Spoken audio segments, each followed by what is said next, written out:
In 1983, a team of deeply pious scientists conducted a radical experiment in an undisclosed facility. The scientists had theorized that a human without access to any senses or ways to perceive stimuli would be able to perceive the presence of God. They believed that the five senses clouded our awareness of eternity, and without them a human could actually establish contact with God by thought. An elderly man who claimed to have nothing left to live for was the only test subject to volunteer. To purge him of all his senses, the scientists performed a complex operation in which every sensory nerve connection to the brain was surgically severed.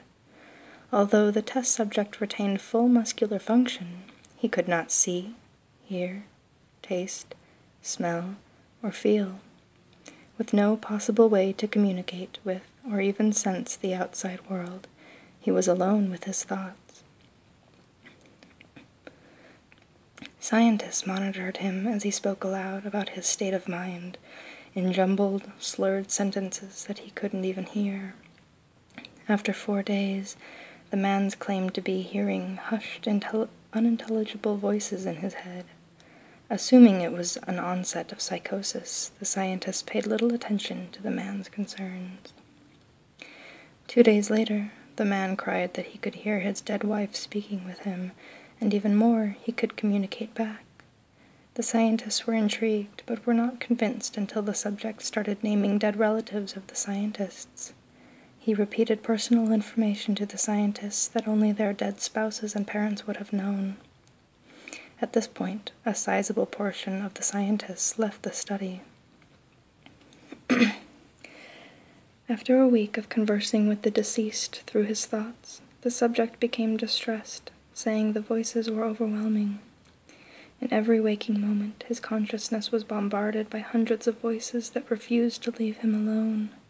He frequently threw himself against the wall, trying to elicit a pain response. He begged the scientists for sedatives so that he could escape the voices by sleeping. This tactic worked for 3 days until he started having severe night terrors. The subject repeatedly said that he could see and hear the deceased in his dreams. Only a day later, the subject began to scream and claw at his non-functional eyes, hoping to sense something in the physical world. The hysterical subject now said the voices of the dead were deafening and hostile, speaking of hell and the end of the world. At one point he yelled, "No heaven, no forgiveness," for 5 hours straight. He continually begged to be killed, but the scientists were convinced that he was close to establishing contact with God. After another day, the subject could no longer form coherent sentences. Seemingly mad, he started to bite off chunks of flesh from his arm. The scientists rushed into the test chamber and restrained him to a table so he could not kill himself. After a few hours of being tied down, the subject halted his struggling and screaming. He stared blankly at the ceiling as teardrops silently streaked across his face.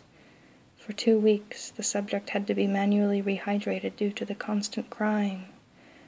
Eventually, he turned his head, and despite his blindness, made focused eye contact with a scientist for the first time in the study.